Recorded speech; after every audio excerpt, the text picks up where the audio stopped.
एक सवाल है आपसे, जब तुम्हें ट्रोल किया जाता है तो क्या तुम खुद को साबित करने लगते हो या शांत रहकर अपने काम पर ध्यान देते हो?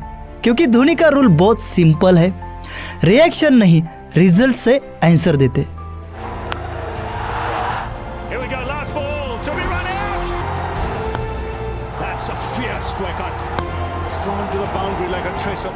किसी ने कितना भी उकसाया हो, धोनी ने ना सोशल मीडिया पर लड़ाई की, ना प्रेस कॉन्फ्रेंस में गुस्सा दिखाया, ना टीवी पर आकर सफाई दी, और फिर भी वो कैप्टन कूल कहलाया। क्यों? क्योंकि धोनी सिर्फ मैच जीतकर लेजेंड नहीं बने, वो लेजेंड बने अपनी इग्नोर पावर की वजह से। कैसे? चलिए देखते हैं। हैप्पी थॉट दोस्तों, मैं हूं संजय चौधरी, बिजनेस कैसेट एक्सपर्ट। क्या आपको पता है धोनी की जो इग्नोर पावर है वो सिर्फ हैबिट नहीं है, इसके पीछे उनकी नेचुरल नेचर और इनर पर्सनालिटी का भी बड़ा रोल है। अब आते हैं महेंद्र सिंह धोनी पर। उनकी बर्थडेट है 7 जुलाई और इसका मतलब साफ है, उनका मूलांक 7। लेकिन असली सवाल यह है, मूलांक 7 आखिर काम कैसे करता है? धोनी को गुस्सा आता होगा, फिर भी वो शो क्यों नहीं करते? जब पूरा देश जज कर रहा था तो वो अंदर से खुद को इतना स्टेबल कैसे रखते थे? यही से हमारी असली केस स्टडी शुरू होती है।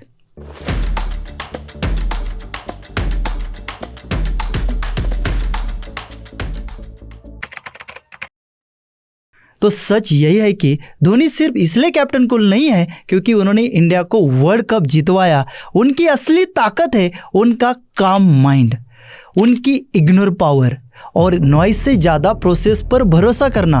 और सोचो कितनी डेंजर सिचुएशन आई होगी उनकी लाइफ में, और हर सिचुएशन में पैटर्न वही रहा। लोग बोलते रहे, धोनी करते गए। अब सबसे पहली बात करते हैं टीम सिलेक्शन की। जब धोनी ने कुछ सीनियर प्लेयर्स को टीम से बाहर किया तो हर तरफ बस एक ही बात चल रही थी, ये धोनी होता कौन है?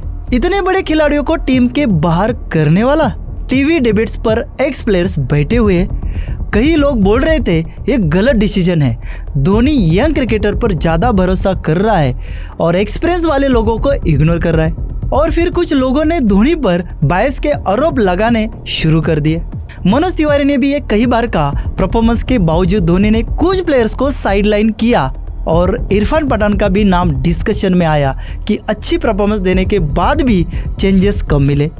किसी ने बोला धोनी ने अपने दोस्तों को सेट कर दिया है, किसी ने बोला धोनी रिस्पेक्ट नहीं करता सीनियर क्रिकेटर्स की। लेकिन दूसरी तरफ कुछ लोग धोनी को डिफेंड करते थे कि कैप्टन को टीम बैलेंस और फ्यूचर के लिए कभी कभी टफ फैसले लेने पड़ते थे। और यही से समझ में आता है ये डिबेट सिर्फ क्रिकेटर की नहीं थी, ये डिबेट थी डिसीजन मेकिंग की। और डिसीजन मेकिंग में ही धोनी की असली पर्सनैलिटी दिखती है।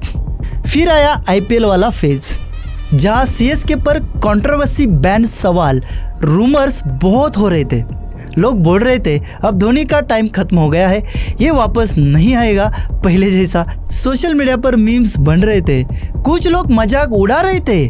फिर आया वर्ल्ड कप वाला फेज और यही से धोनी के नाम के साथ एक टैग चिपक गया, सेल्फिश। लेकिन असली सवाल यह है, क्या धोनी सच में सेल्फिश थे या फिर लोग उनकी स्ट्रैटेजी को उस मोमेंट पर समझ ही नहीं पाए? अलग अलग समय पर धोनी पर आरोप लगने लगे कि वो स्लो बैटिंग करते हैं, वो स्ट्राइक रोटेट नहीं करते और मैच को एंड तक खुद ले जाने की कोशिश करते हैं। फिर चाहे कोई भी मैच हो, अगर प्रेशर बढ़ा तो ब्लेम एक ही नाम पर आता है, धोनी।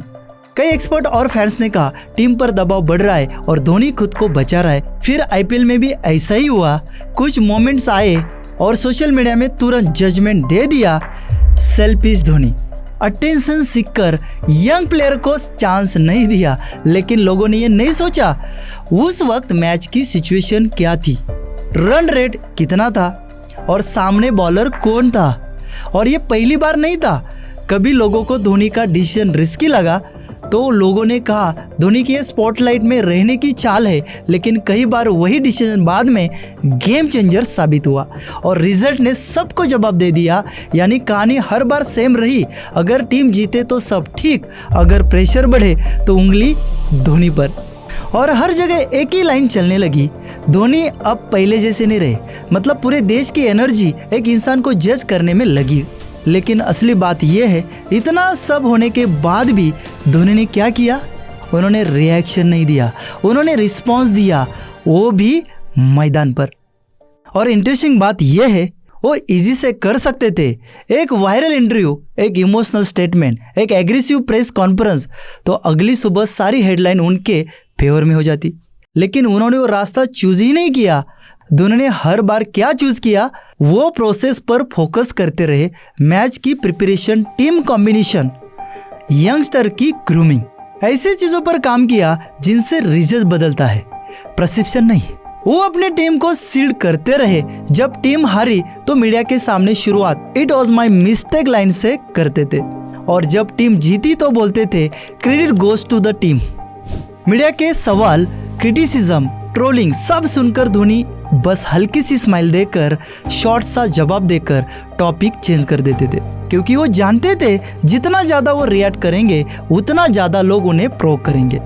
इवन उनका रिटायरमेंट देख लो, इतनी बड़ी जर्नी, इतने बड़े माइलस्टोन, इतनी सारी यादें। कोई और होता तो शायद प्रेस कॉन्फ्रेंस रखता, लॉन्ग इमोशनल स्पीच देता, किसी स्टेडियम में फेयरवेल मैच प्लान करता और पूरा इवेंट बना देता।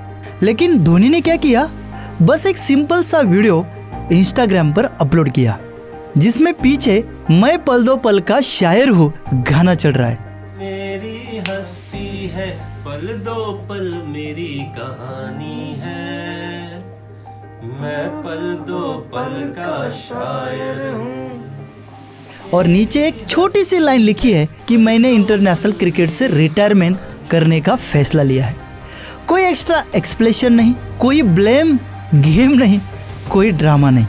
मतलब क्लियर मैसेज मीडिया को दे दिया कि मैं अपना काम करके जा रहा हूँ, नॉइज से ज़्यादा मुझे अपनी जर्नी पर ज़्यादा भरोसा है। ये वही धोनी है जो करियर की शुरुआत में भी ज़्यादा बोलते नहीं थे और एग्जिट के टाइम पे भी शांत रहे। और अब यही से केस स्टडी का सबसे स्ट्रॉन्ग पार्ट आता है।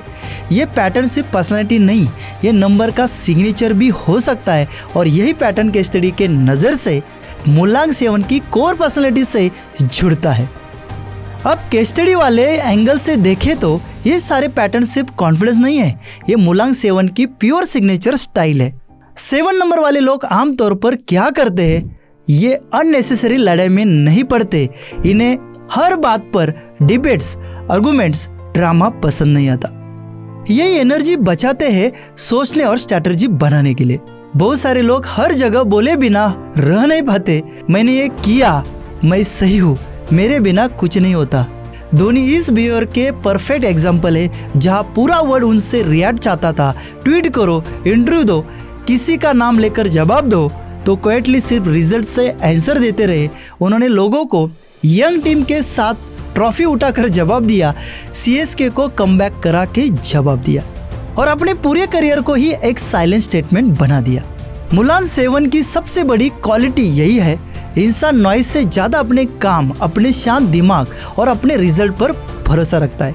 और यही पॉइंट केस स्टडी से जुड़ता है। अगर आपका भी मुलांग सेवन है या आपके चार्ट में 7 की स्ट्रॉन्ग एनर्जी है, तो हो सकता है आप भी अंदर से इसी तरह की क्लाम इग्नोर पावर लेकर आए हो। लेकिन प्रॉब्लम क्या होती है, कई लोग अपनी इस नेचर को वीकनेस समझ लेते हैं और ये गलती है, क्योंकि जिस चीज़ को वो वीकनेस मान रहे होते हैं असल में वही उनकी सबसे बड़ी स्ट्रेंथ होती है। बस फर्क इतना होता है कि उन्हें अपनी क्लैरिटी नहीं होती और क्लैरिटी ना होने की वजह से उनके अंदर क्वालिटी होते हुए भी वो उससे सही डायरेक्शन में यूज़ नहीं कर पाते। अब सवाल यह है, आज धोनी से आपने क्या सीखा?